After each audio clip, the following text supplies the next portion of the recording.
साथियों, आज एक बार फिर से आपका स्वागत है प्रयागराज पॉडकास्ट क्लब में।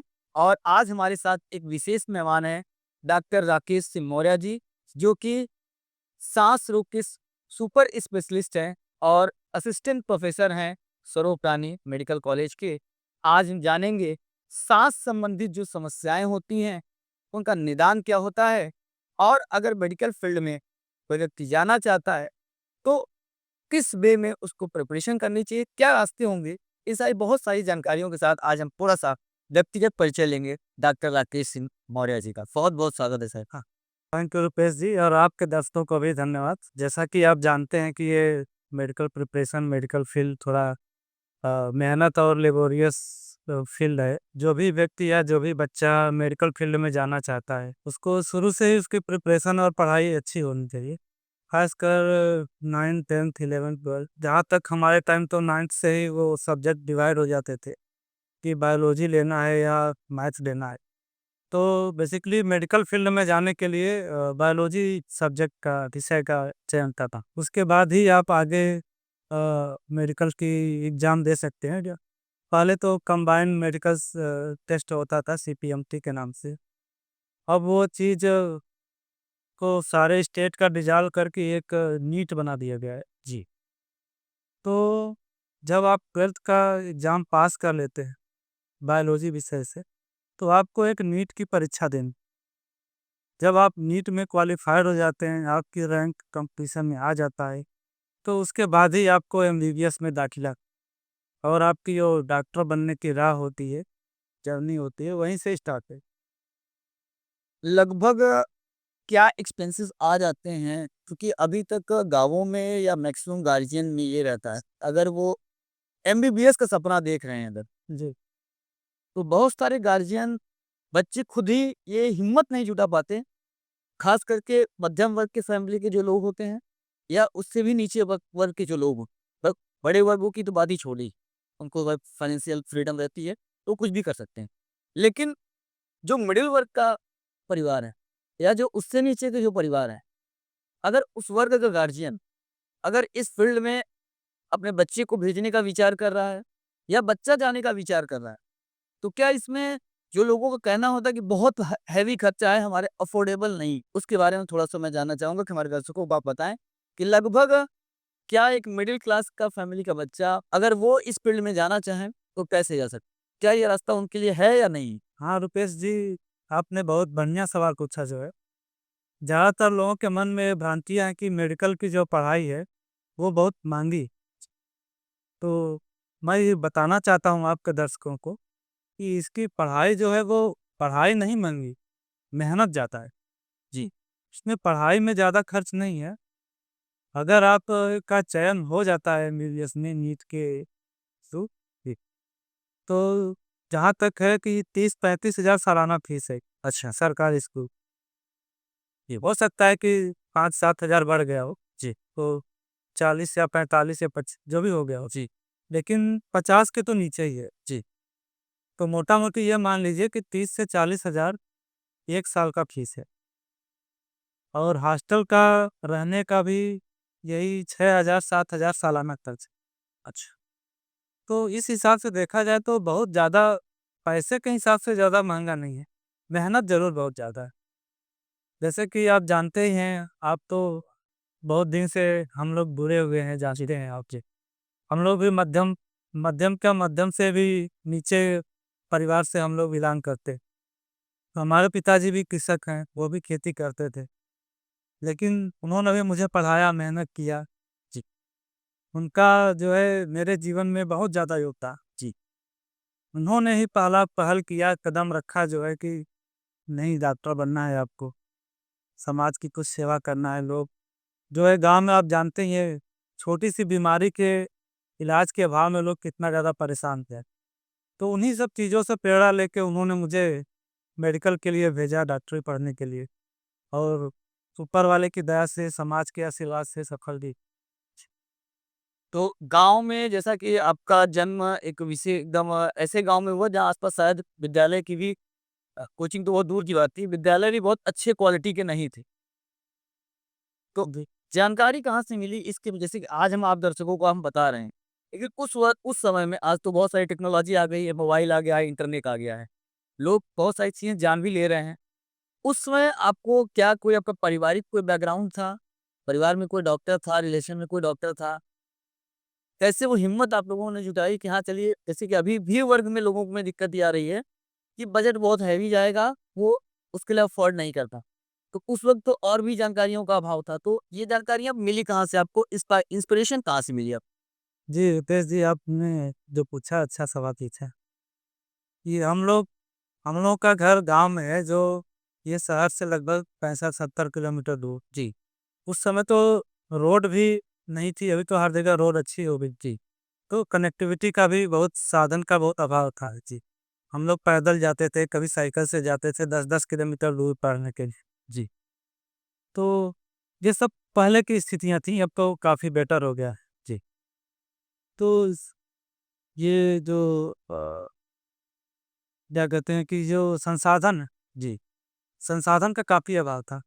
जानकारी की जहाँ तक बात जो आपने पूछी, तो हमारे घर में तो कोई इतना पढ़ा-लिखा नहीं है, तो ज़्यादा जानकारी फैमिली से, परिवार से, रिश्तेदारों से ज़्यादा जानकारी या वो तो नहीं था।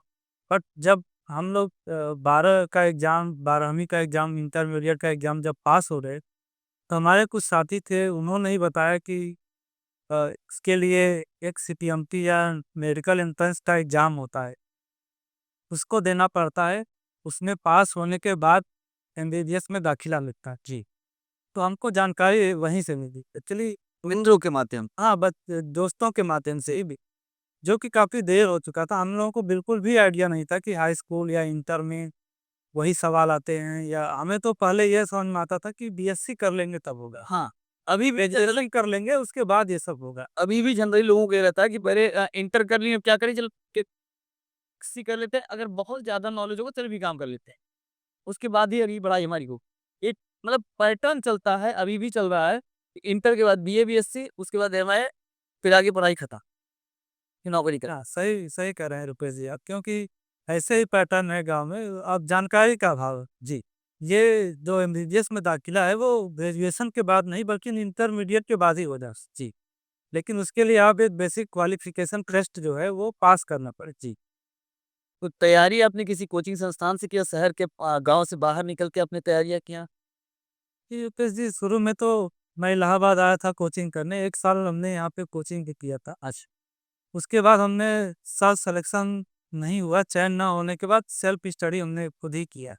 फिर उसके बाद दूसरे साल मेरा जो है फिर सिलेक्शन हुआ। यानी पहले वर्ष आपने प्रयागराज में तैयारी किया, दूसरे वर्ष फिर आपने जो है सेल्फ स्टडी हाँ। सेल्फ स्टडी के बाद फिर आपने काफ़ी मेहनत किया कि चलिए बहुत सारे बच्चे ऐसे भी हैं जो कि लगातार 2 साल, 3 साल तक स्ट्रगल कर रहे हैं, प्रिपरेशन कर रहे हैं, लेकिन प्रिपरेशन की सही दिशा नहीं ले जा पा रहे हैं, जिसकी वजह से शायद उनको रिज़ल्ट नहीं मिल पा रहा है। ये जो एग्ज़ाम होते हैं इसमें क्या है कि बहुत ज़्यादा टाइम देना पड़ता है प्रिपरेशन। लगभग अगर आप पूरा टाइम कोचिंग में ही दे देंगे तो फिर घर पे कब पढ़ें? जी। हाँ, इसमें कोचिंग का रोल है, लेकिन इतना रोल नहीं है जितना आपके खुद का मेहनत। जी। आप जो भी किताबें हैं हाई स्कूल, इंटरमीडिएट, अगर उनका अच्छे से प्रिपरेशन कर लेते हैं, अच्छे से तैयारी कर लेते हैं, तो सवाल उसी किताब से है। अब वो किताब जो तैयारी है वो अपने से कर लें आप या किसी के माध्यम से कर लें, वो व्यक्ति हर स्टूडेंट के ऊपर डिपेंड जाता है। जैसे कि डॉक्टर साहब अभी आप प्रयागराज में मोतीलाल नेहरू मेडिकल कॉलेज में असिस्टेंट प्रोफ़ेसर हैं आप जो है, पल्मोनरी डिपार्टमेंट में, क्रिटिकल केयर भी आप देख रहे हैं। तो दमा की समस्या काफ़ी ज़्यादा जैसे लोगों को आ रही, दमा के लक्षण क्या हैं? बचाव क्या है? जी, जी, कहिए।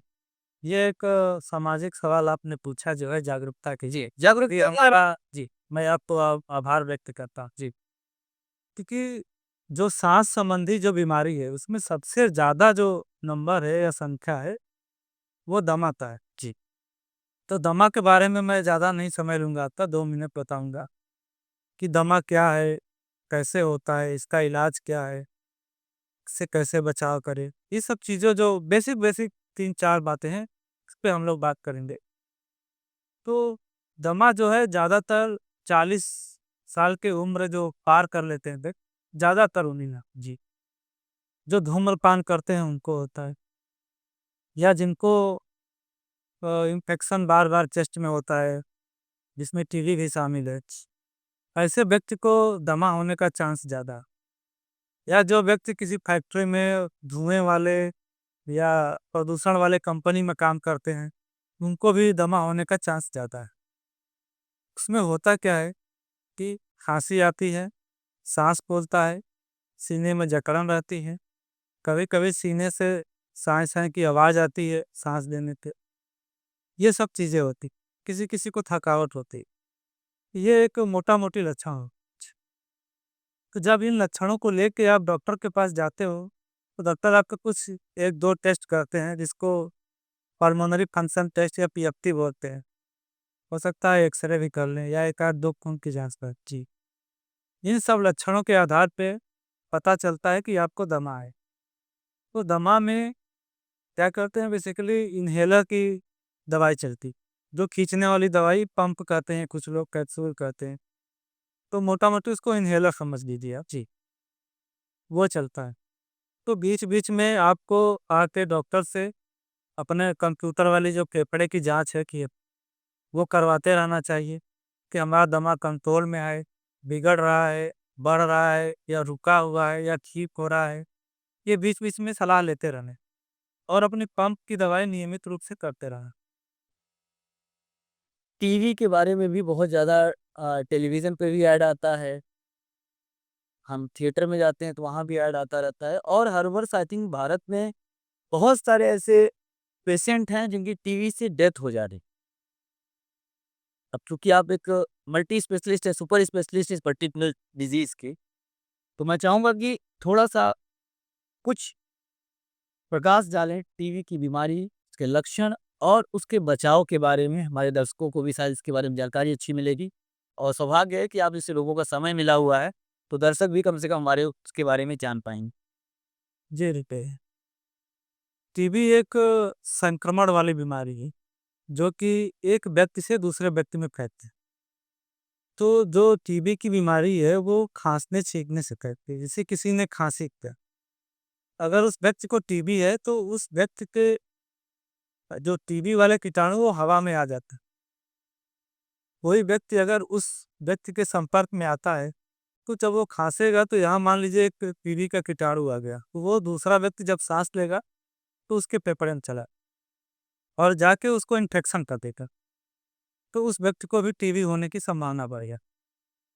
अच्छा, हम यहाँ पे 2 चीज़ें आपको बताना चाहते हैं। जी, टीबी में 2 चीज़ें हो, एक टीबी का इन्फेक्शन, एक टीबी का बीमारी, दोनों अलग-अलग थे। जो टीबी का इन्फेक्शन है, वो भारत में लगभग 40% लोग हैं। मतलब 100 में 40-40 लोग या 10 में 4 लोग। कभी बड़ा उनको बीमारी नहीं, जब उनकी इम्यूनिटी कम होगी, वो टीबी जो इन्फेक्शन अंदर पड़ा हुआ है, वो जाग जाता है और वो बीमारी कर देता है। तो ये काफ़ी बड़ा है ना। और इसमें लक्षण क्या आते हैं? भूख कम लगना, वज़न कम होना, खाँसी आना, बुखार आना, मुँह से खून आना, रात को पसीने आना, इत्यादि प्रकार की है। इन सब लक्षणों के आधार पे जब भी किसी व्यक्ति को या किसी मरीज को ऐसे लक्षण आए, तो उसको डॉक्टर से संपर्क करना, जिसमें डॉक्टर उनके सीने का एक एक्स-रे करते हैं और एक बलगम की जाँच करते हैं। बलगम की जाँच जो है वो ज़्यादा सटीक उसका जाँच है एक्स-रे के तुलना, लेकिन दोनों हो सकता है आपको डॉक्टर दोनों को। तो बलगम जाँच करने से ये भी पता चल जाता है कि आपको टीबी है, कन्फर्म पता चलता है। दूसरा फ़ायदा है कि आपको बिगड़ी हुई टीबी तो नहीं है, ये भी पता चलेगा। बिगड़ी हुई टीबी जानने से क्या फ़ायदा होगा? क्योंकि बिगड़ी हुई जो टीबी होती है उसका इलाज ज़्यादा चलता है, 18 महीने हो सकता है जी, हो सकता है 2 साल चले। लेकिन जो सिंपल टीबी है वो 6 महीने उसका इलाज। यानी कि टीवी का इलाज है। जैसे बहुत सारे लोगों के मन में ये रहता है कि टीवी का अगर एक बार किसी को हो गया तो मुश्किल है कि वो बच पाएगा। नहीं, टीबी का इलाज है, बढ़िया इलाज है। इससे टीबी जिस भी व्यक्ति को है उसको डॉट्स की दवाई चलती है या प्राइवेट दवाई भी चलती है। 6 महीने इलाज चलता है सिंपल टीबी का और व्यक्ति एकदम ठीक। अच्छा। हाँ, एकदम ठीक हो जाता है। तो क्या इसकी जो इलाज है, इलाज की कॉस्टिंग बहुत हैवी होती है? नहीं, नहीं। या टीबी का इलाज आजकल सरकार के द्वारा जो अभियान चलाया जा रहा है, उसमें बिल्कुल मुफ़्त, निःशुल्क मिलती है। जी। बहुत कम खर्च है इसमें। साथ ही साथ सरकार ने जिस टीबी के जो मरीज़ हैं, उनको खाने-पीने और कुछ उसके लिए ₹500 हर महीने सुविधा भी प्रोवाइड कर अच्छा, मरीज आते हैं। हाँ, कर खाने-पीने के स्वास्थ्य के लिए। तो ये महँगा नहीं है, बल्कि सरकार की तरफ से फ्री है और साथ में कुछ सुविधाओं के लिए खाने-पीने के लिए पैसा भी मिलता है। इस बीमारी से संबंधित बहुत सारी भ्रांतियाँ भी लोगों के मन में रह मैं चाहूँगा कुछ भ्रांतियों पर थोड़ा-सा आप ज़रा-सा प्रकाश डालें, कि वो अफ़वाहें, वो जो भ्रांतियाँ उनके मन में बैठी रहती। हाँ, इन दोनों बीमारियों में रुपेश जी जैसा आप जानते हैं बहुत भ्रांति जी, टीबी में भ्रांति है कि ये ठीक नहीं होगा, जी, दूसरे को हो जाएगा। जी, तो दूसरे को हो जाता है लेकिन प्रिकॉशन रखने पे, मास्क पहनने पे बचाव हो सकता है। ऐसा नहीं कि अगर किसी व्यक्ति को टीबी है, तो उसके संपर्क में आते ही आपको टीबी हो जाए। जी, ऐसा नहीं। इसका इलाज है, इससे मरीज़ पूरी तरह ठीक हो जाते हैं। इसका कोई बहुत ज़्यादा खर्च नहीं है, ना के बराबर खर्च है। इसमें सरकार का सपोर्ट है, एनजीओ का सपोर्ट है, बहुत सारी चीज़ें। जी, तो टीबी लाइलाज बीमारी नहीं, टीबी का इलाज संभव है और टीबी से लोग पूरी तरह ठीक हो जाते हैं। दूसरी अफ़वाहें दमा में हैं। लोग कहते हैं कि ये पंप वाली, इन्हेलर वाली दवाई लेने से इसकी आदत पड़ जाती है। हाँ, जी। अक्सर सुना है कि लोगों का कि अगर पंप वाली दवा आप लगातार ले रहे हैं, तो ये जीवन भर ये कभी बंद नहीं हो, ये चलती ही रहेगी और इससे बाद में गर्दन को यानी साँस लेने में समस्या बढ़ जाती है बल्कि घटती नहीं। ये भी लोगों के मन में भ्रांतियाँ हैं। यही है क्या कि ये सिर्फ़ भ्रांतियाँ हैं जी, कि पंप लेने से आदत पड़ गई। ऐसा नहीं है। जो दवाई आप टैबलेट में खाते हैं, वो उसकी डोज़ ज़्यादा होती है। जी। जो दवाई आप वही सेम दवाई आप पंप या इन्हेलर में लेते हो, उसकी डोज़ बहुत कम होती है टैबलेट से, लगभग 1000 गुना, मोटा-मोटी 1000 गुना कम होती है। मतलब आप 1000 बार अगर आपने इन्हेलर या पंप किया, तो 1 टैबलेट के बराबर। तो ये भ्रांतियाँ हैं, इससे कोई आदत नहीं पड़ती, बल्कि आपके फेफड़े की बचाव होती है इससे। जी, जितनी बार आपको दमा का, अस्थमा का अटैक आए, इतने बार कुछ न कुछ फेफड़ा कमज़ोर हो। जी, कमज़ोर हो जाने से क्या होगा कि पहले से कुछ बीमारी बढ़ जाएगी।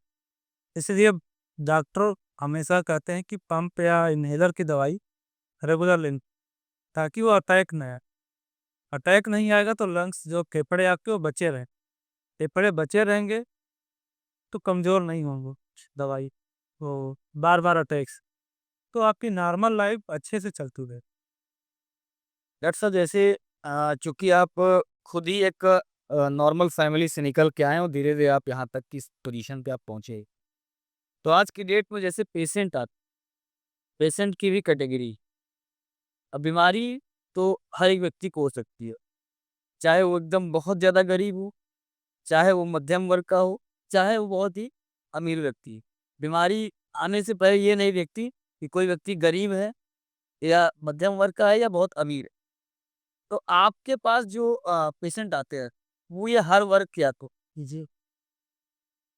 और जैसा कि हर जगह ये होता है, कहा जाता है कि भाई डॉक्टर बहुत लूट मचाएँ,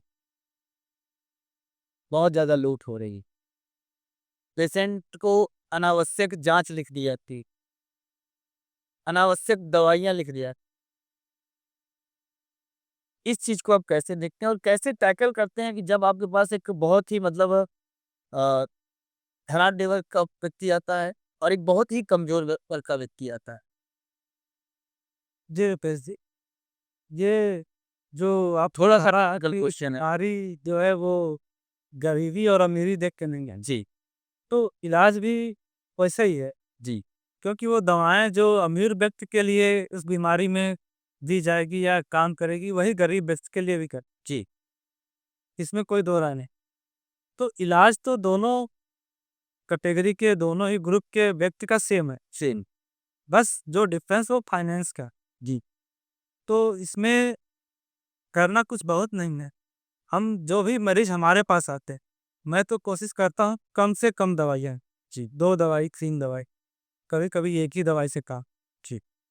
अगर मान लीजिए कि बीमारी जटिल हो गई, लेकिन 3-4 दवाई देना ही पड़ेगा, 1-2 टेस्ट करना ही पड़ेगा। जी, तो बहुत सारे जो गरीब मरीज़ हैं, हम उनको सिर्फ़ ना के बराबर जो मूल्य है, उस पे हमने टेस्ट क हमारे पास जैसे कि आप देख सकते हैं बहुत सारे सैंपल रखे होंगे इधर आपके पास। जी, जी, जी। मेडिसिन के। बहुत सारे पुअर पेशेंट या गरीब मरीज़ उनको सैंपल प्रोवाइड कर कुछ जाँचें जो सरकारी अस्पताल में हो सकती है, जैसे बलगम का जाँच, खून का जाँच, क्षमता की जाँच, फेफड़े की वो उनको स्वरूप-रानी में करवाने के लिए बोल देते हैं कि आप स्वरूप-रानी में करवाइए। हम बात करके वहाँ करवा देती जी, ताकि उनका बर्डन कम हो जाए। लेकिन दवाएँ तो सेम रहे, वो तो नहीं बदल जी।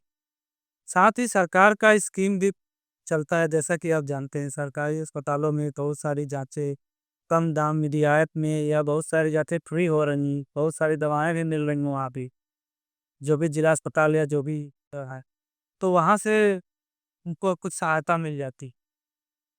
अगर एडमिट करने की नौबत आ गई, ज़्यादा दिक्कत हो गई, तो आयुष्मान भारत कार्ड चल रहा है। आजकल हर व्यक्ति के पास लगभग जो भी गरीब है, सबके पास होता है, तो उसके द्वारा भी उसका इलाज होता है, तो काफ़ी सहायता मिल जाती है। लेकिन जो मेन है कि दवाएँ तो दोनों ग्रुप में से Shankar chest and dental care आपके जो अपनी आपका प्रतिष्ठान है, इसका नाम आपने रखा Shankar chest and dental care. तो ये शंकर शब्द जो आपने रखा, ये अपने सनातन से जोड़ के ये नाम आया, जैसा कि चूँकि आपका नाम डॉक्टर राकेश जी है और डेंटल में मैडम देख रही हैं यहाँ पे, पूजा जी। तो ये शंकर जो आपने नाम रखा, ये किस बिहाफ़ पे आपने नाम रखा है यहाँ? रुपेश जी, जैसे कि हम लोग के बीच में बात हो रही तो हमने आपको बताया कि जो मेरा इंस्पिरेशन है या जो मेरा सपोर्ट है या जो डॉक्टर बनने की जर्नी है, वो सब मेरे पिताजी की वजह से। जी। आज मैं डॉक्टर हूँ, यहाँ हूँ, तो सब मेरे पिताजी की देन जी। और मेरे पिताजी का नाम शंकर है। अच्छा। तो मैंने ये जो क्लिनिक रखा नाम अपने पिताजी के नाम पे रखा, क्योंकि उनका शुरू से ही यही था कि जो भी अभाव में जी रहा है, जो भी व्यक्ति गरीब है या इलाज के अभाव में जो परेशान, उसको शुरू से ही वो करते आ रहे हैं। अच्छा। शुरू से ही वो बहुत सामाजिक व्यक्ति लोगों को ले आके सारण में दिखाना, किसी डॉक्टर से जिसका परिचय है उनसे ले जाना, वो शुरू से ही करते आए। मतलब पिताजी का जो शुरू से लोगों के प्रति सहयोग था, तो फिर मैं सहयोग करने का सपना था, उस सपने को अपने आपको उसको पूरा करने के लिए आपको डॉक्टर आपने आप बने जी, और आज अपने पिताजी का जो कारवां था, जिसको वो खुद दौड़-दौड़ के स्वरूपदानी लेके आते थे, अब आप डायरेक्ट स्वरूपदानी में बैठ कर के और बाकी उनके नाम से प्रतिष्ठान को अपने प्रारंभ करके लोगों का सहायता, लोगों का इलाज आप कर रहे हैं। ये बहुत ही अच्छी बात है। ये चलिए पिताजी के सपनों को साकार आप भी कर रहे हैं लगातार और पेशेंट्स लगातार बहुत सारे पेशेंट्स से हमने अभी बात भी किया था, कुछ दिन पहले भी मैं आया। तो लोगों का ये था अभी एक बार मैं एक जगह और भी गया हुआ था, तो वहाँ पे अब एक महिला ने बताया कि भैया जो है हम काफ़ी समय से परेशान थे, अपने बेटे को लेकर के चेस्ट को संबंधित उसकी समस्याएँ थी और लगभग वो 7-8 साल से वो जो है, बहुत जगह दौड़ रही थी, लखनऊ दौड़ा और भी अलग-अलग शहरों में वो दौड़े। तो उन्होंने मुझे राय दिया कि भैया एक डॉक्टर साहब आए हुए हैं स्वरूप रानी में, डॉक्टर राकेश नमवन आई ध्यान आवा था, ऐसे उसने बताया मुझे कि वो वहाँ पे बैठते हैं। तो अगर साँस वाली समस्या है, हमने उनको दिखाया जो है हमको 2 से 3 महीने में हमारे बेटे को मैक्सिमम आराम हो गया, दवाएँ केवल चल रही हैं, थोड़ा बहुत हल्की-फुल्की दवा चल रही है, बच्चा बड़ा ठीक-ठाक है।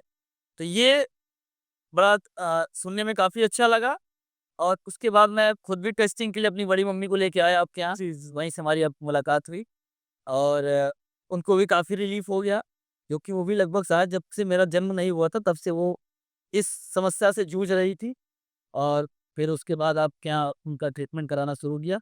तो कहीं न कहीं ये जो एक सबसे बड़ा योगदान है कि कोई व्यक्ति जब रोता रह रहा है, परेशान है और वो ये उम्मीद कर रहा है कि किसी प्रकार से मेरी अगर जीवन का समापन हो जाए, तो ज़्यादा बढ़िया रहता और ऐसे व्यक्तियों को जीने की इच्छा जीने की शक्ति आप दे दे रहे हैं, फिर उसके मन में एक एनर्जी आ जा रही है कि ठीक है भाई, कम से कम चलो यार हम भी अब ज़िंदा रहेंगे, अब नहीं मरना है। तो ऐसा आप लगातार ये कर रहे हैं, तो आपके लिए वर्तमान समय में जैसे कि सबसे ज़्यादा आपको खुशी कब मिलती है? कि जब आपको ज़्यादा पैसे कोई दे देता है या कोई पेशेंट आकर के आपसे कह देता है कि डॉक्टर साहब बहुत-बहुत आपकी वज़ह से हमारी ज़िंदगी जो है बहुत आगे और खुशहाल हो गई है। रुपेश जी, मैं ही क्या, कोई भी डॉक्टर, जी, उसको सबसे खुशी तब मिलती है जब उसका मरीज़ सही हो जाता है। जी, उससे ज़्यादा खुशी उसके जीवन में हमें लग रहा है कि नहीं होता है। जी, हम ही नहीं, कोई भी डॉक्टर जब मरीज़ उसके इलाज से ठीक हो जाता है, इम्प्रूवमेंट हो जाता है, रिस्पॉन्स आता है, वो कहता है, "डॉक्टर साहब आपने बहुत अच्छा इलाज किया।" तो मन में इतना ज़्यादा तसल्ली होती है, इतना खुशी होती है कि वो हम लोग बयाँ नहीं कर सकते। तो वही चीज़ अपने साथ भी है। बहुत सारे मरीज़ आते हैं, हम आप जब मैं पहले दिल्ली में था, तो जो वहाँ पे कुछ मरीज़ हमें दिखाते थे, अभी वो मरीज़ भी कम से कम 7-8 मरीज़ अभी भी दिल्ली से हमारे पास आते हैं इलाज जी। बनारस से आते हैं, लखनऊ से भी कुछ लोग आते हैं, कानपुर से भी आते हैं, मिर्ज़ापुर से आते हैं, दूर-दूर से लोग आते हैं, गाज़ीपुर से आते हैं। तो जो लोगों के द्वारा जो ठीक हो जाता है, वो बताता है, तो उसके अरे! जानकारी या उससे वो लेके लोग आते हैं दिखाने जी, और संतुष्ट होके जाते हैं। उसने मुझे भी बहुत संतुष्ट ये चूँकि जैसा कि लोग कहते हैं कि डॉक्टर भगवान का रूप होता है, तो कहीं न कहीं अगर आपके माध्यम से लोगों को सपोर्ट मिल रहा है, सहयोग मिल रहा है, तो कहीं न कहीं प्रयागराज के लिए और आस-पास के जितने भी लोग आपके पास पहुँच रहे हैं, उनके लिए स्वाभाविक की बात है कि इस क्षेत्र में इस बीमारी को लेकर के डॉक्टर की बहुत समस्या थी प्रयागराज में। हर रोग के लगभग बहुत सारे विशेषज्ञ यहाँ पे उपलब्ध थे और शायद प्रयागराज मंडल के प्रथम आप जो है चेस्ट स्पेशलिस्ट जो है पल्मोनरी डिपार्टमेंट में और क्रिटिकल केयर की सर आप पहले ऐसे डॉक्टर हैं जो कि इस डिपार्टमेंट में पूरे प्रयागराज मंडल के रहे हैं। ये हमारे पूरे प्रयागराज के लिए, पूरे प्रयागराज मंडल के लिए और यहाँ के लोगों के लिए बहुत ही सौभाग्य की बात है कि कम से कम अपने इस क्षेत्र के व्यक्ति होकर के और इस बड़ी समस्या का निदान लेकर के अगर आप इस क्षेत्र में यहाँ प बैठे हुए हैं, तो यहाँ के लोगों के लिए बहुत बड़ी सौभाग्य की बात है और वो लोग यहाँ पे पहुँच रहे हैं और उनको राहत मिल रही है। ये उससे भी बड़ी सौभाग्य की बात है कि राहत मिलना सिर्फ डॉक्टर तो बहुत लोग बहुत जगह जा रहे हैं, लोग दिखा रहे हैं और उनको अगर रिज़ल्ट मिल रहा है, तो सबसे बड़ी बात होती है कि पैसा जाए कोई बात नहीं, अगर उनको रिज़ल्ट मिल गया। मैंने कई बार कई डॉक्टरों के पास हम लोग मुलाकात होती रहती है, तो वहाँ कभी-कभी कई पेशेंट ऐसे आते हैं, भैया डॉक्टर साहब ये आपने इतना जाँच करवा दिया इसका कोई मतलब नहीं, हमारे पेशेंट को रिलीफ़ नहीं मिल रहा है।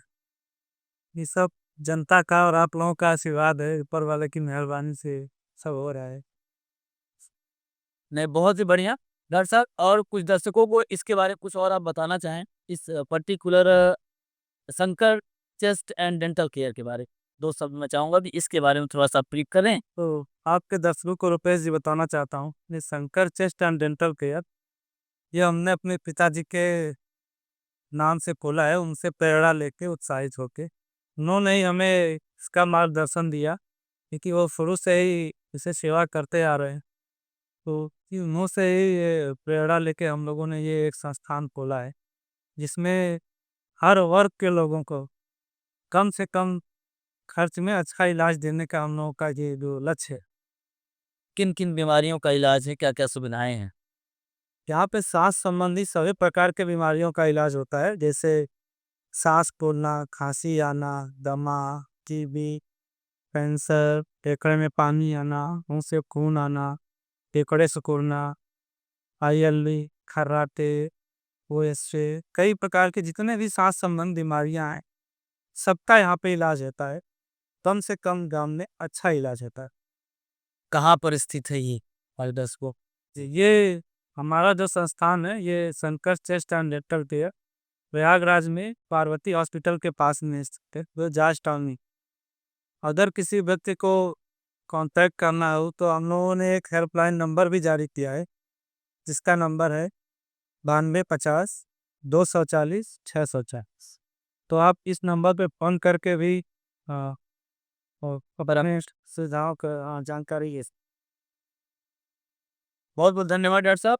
आपने अपना एक बहुमूल्य समय हमारे दर्शकों को दिया, हमारी टीम को दिया और बहुत सारे लोगों को, बहुत सारे पेशेंट्स को, बहुत सारे युवाओं को शायद आपकी इस वीडियो के माध्यम से बहुत कुछ सीखने को मिलेगा, बहुत कुछ जानने को मिलेगा और ऐसे नेतृत्व की भारत देश को बहुत ज़रूरत है, क्योंकि स्वस्थ रहेगा भारत, तभी आगे बढ़ेगा भारत। बहुत-बहुत धन्यवाद डॉक्टर साहब। धन्यवाद। आपके दर्शकों को भी धन्यवाद।